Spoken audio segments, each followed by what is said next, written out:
Hi students, welcome to the video lecture series organized for 11th standard students. Today we are going to start with the writing skill section, and the first topic of writing skill is expansion of an idea. So without wasting any time, let's dive into the video. Let me first tell you about the meaning of the expansion of an idea. Expansion of an idea simply means elaborate an idea or to explain the idea in detail, which is actually in the form of a paragraph. So the idea actually can be a proverb, it can be a saying, it can be slogan, it can be idiom, and it can also be thought. So any sort of proverb, saying, or slogan should be explained.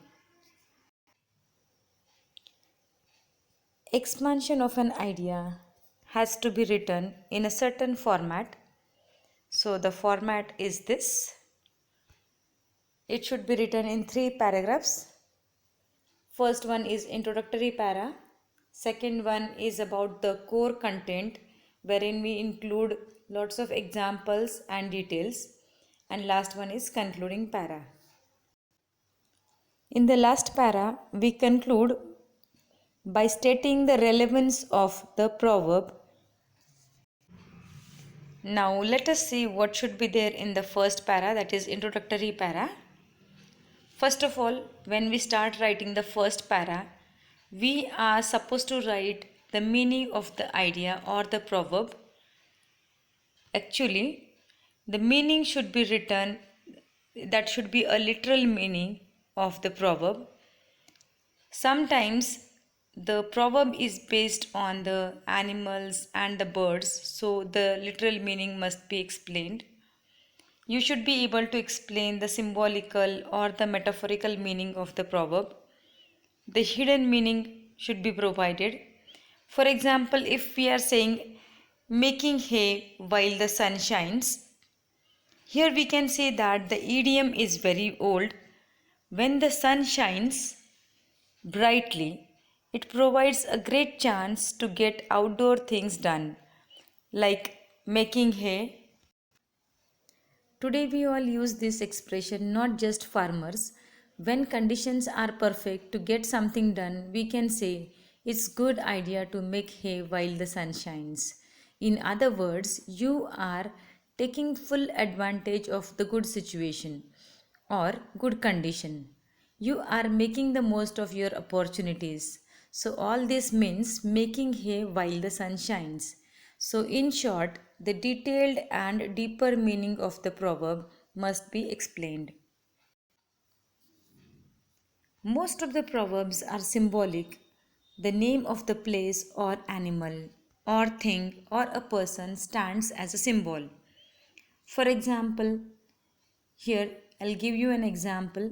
Rome was built in a day. Here the place Rome stands for an important work or a project which takes time. So you need to be patient to see a good result. Other proverbs like every dog has his day, birds of feather flock together are all symbolic. So we have to provide that meaning as well. Here I would like to give one example about how we can explain the meaning of the proverb. For example, if we take this example, a bad workman blames his tool.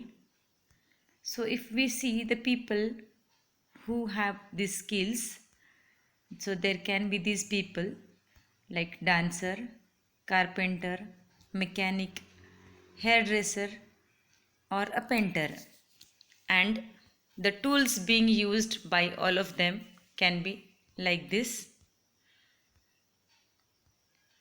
So if these people are not able to handle their tools properly and if they are not able to do their job well professionally, so they would blame their tools. So this kind of proverb is applicable to in these situations. Okay, so this was all about the first paragraph, which is known as an introductory paragraph, wherein you are supposed to explain the meaning in detail. Second para is known as a core content. Here we can provide a story or a fable, but of course we cannot narrate an entire story, but we can write a gist of the story in short. You can also give an anecdote or an example which is related to the proverb, and we can also quote some of the examples of famous people or well known people. You can also give some relevant events and incidences.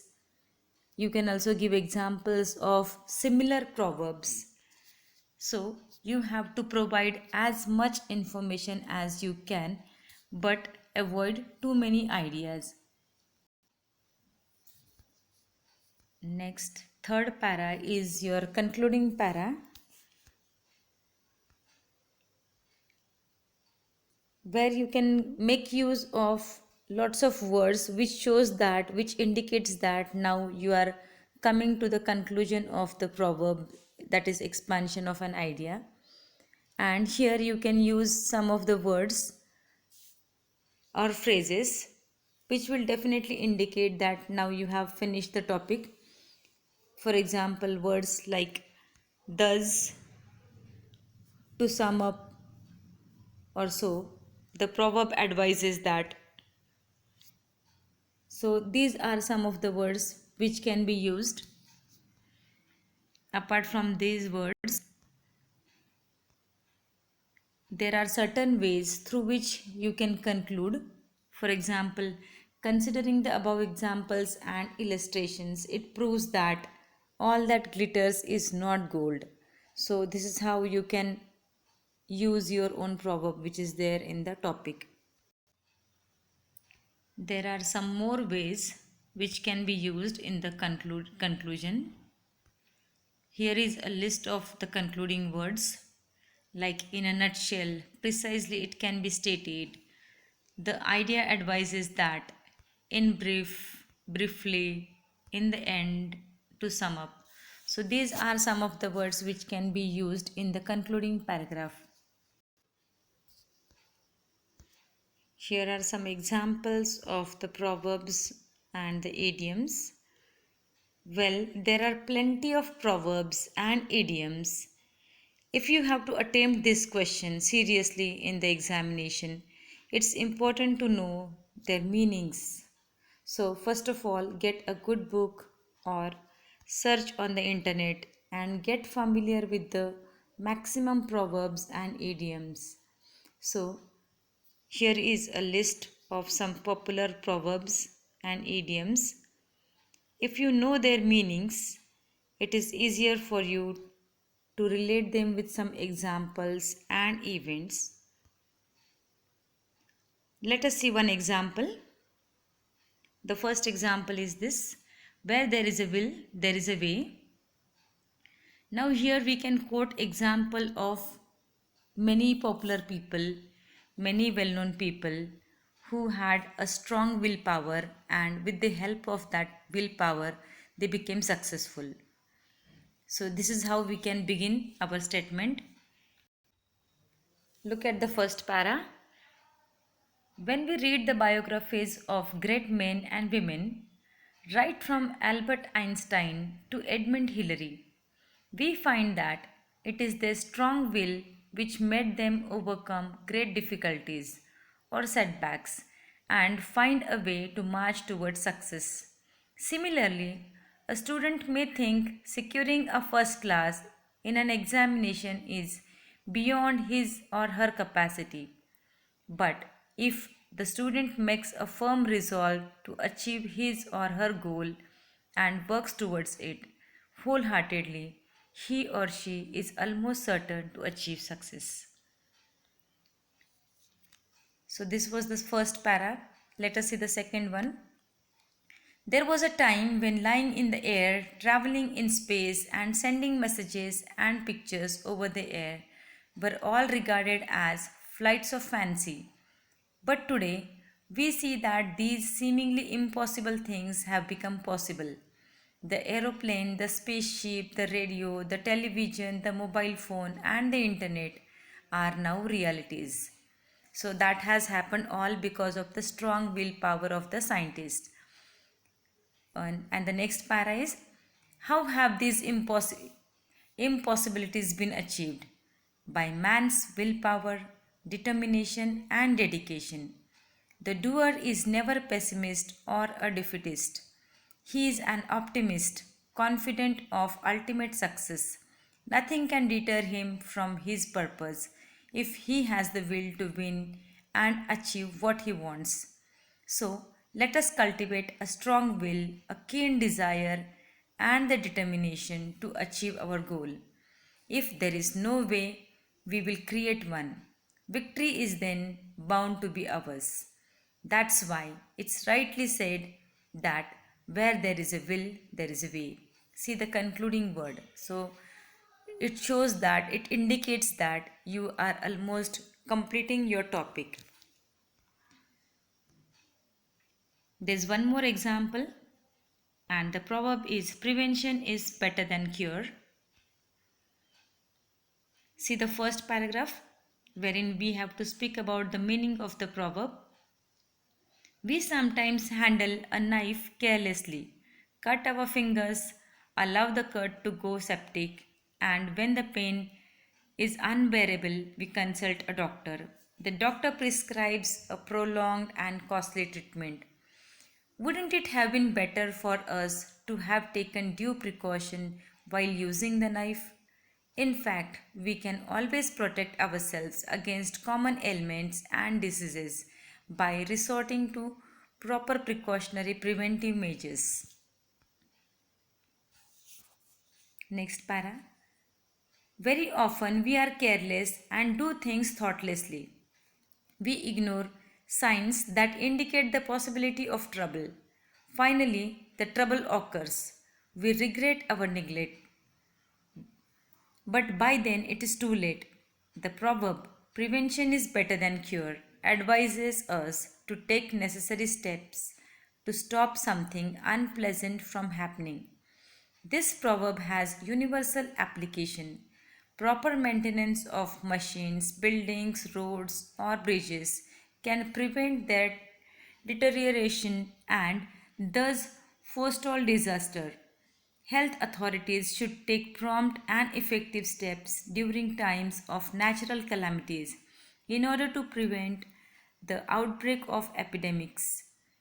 At the national level, too, many problems that we are facing today would not have existed had the government acted firmly, promptly, and boldly at the very start.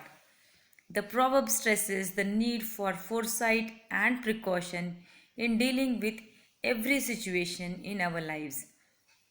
If we develop such an attitude, it would certainly be much better than facing misery and searching for expensive remedies later on.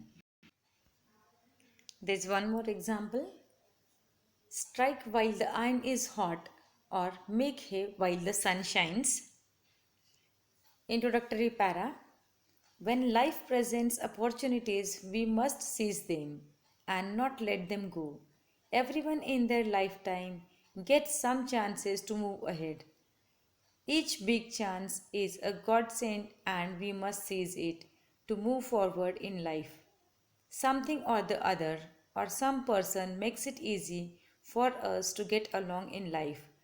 That is what the proverb means. We must strike while the iron is hot. In other words, we must make hay while the sun is shining. In any sport, the winner is the one who looks for opportunities to overcome his opponents by taking advantage of his weakness.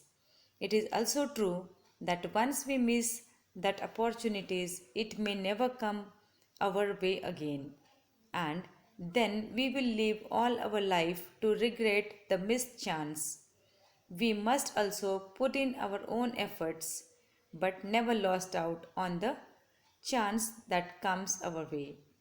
When an opportunity presents itself, we must seize it and use it to go further in life. Then only can we be successful. There's one more example. Slow and steady wins the race. The introductory para is like this. The famous fable about the tortoise and the hare brings out the singular truth that slow and steady wins the race. Haste only makes waste or results in shoddy work. This is especially true for students. Daily regular study delivers good results. Those students who want to complete their homework quickly just in order to play a match with their friends finally learn little or nothing. This is true even while attempting an examination paper. Hasty writing of an answer can lead to the making of careless mistakes and will only result in low marks for the student. If a director wishes to make a film in a hurry, he will have a shoddy product in his hand. But if he plans the script, the locations, and the cast, and takes rehearsals before going to the sets for shooting, he or she is sure to come out with a quality product. This is true for all great ventures, including the construction of a building. It is better to draw the blueprint first, then comes the laying of the foundation and the rest of the construction work in stages. If a building is constructed in haste, it might collapse and lead to disaster. So, whatever you do in life, plan every detail carefully. Collect the equipment required for the project and then go about performing the act. Then only will you be able to achieve the grand success. Well, with this example, I come to an end of this video. I would suggest you to keep practicing. In case of any doubt regarding the topic, you can always write to me in the comment section. So, thank you so much.